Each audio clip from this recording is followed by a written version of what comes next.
ঘাটাইল সেনানিবাস।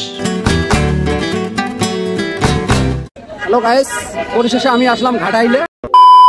ঢাকা থেকে ঘাটাইল সেনানিবাসের পথের দুপাশে মনোরম দৃশ্য, যেন প্রকৃতি এক অপরূপ চিত্রকর্ম।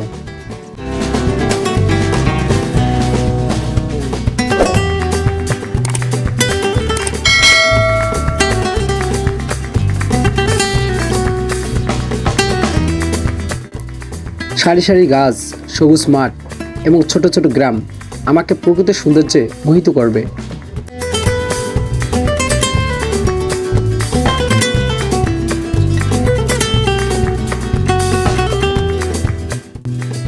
হ্যালো গাইস, পরিশেষে আমি আসলাম ঘাটাইলে।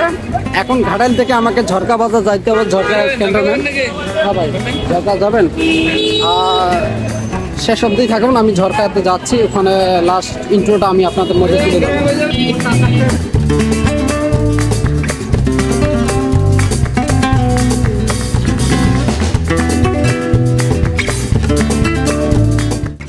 পথে ধারে নদী, ফসলের ক্ষেত আর নীল আকাশের মিথালি যাত্রাকে আরও উপভোগ করে। শহরে কোলাহল ছেড়ে প্রকৃতির এই শান্ত পরিবেশ আমাকে এক নিত্য নতুন অনুভূতি স্বাদ দেবে।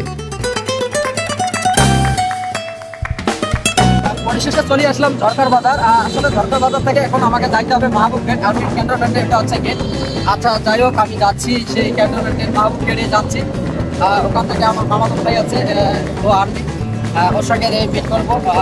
মিট করার পর সেখান থেকে আমরা কিছু দর্শনার্থী স্থান আছে এইদিকে, সেগুলো আমরা এই ভিডিওতে আমি তুলে ধরতে পারছি না, কারণ ভিডিওটা অনেক লেন্থি হয়ে যাচ্ছে।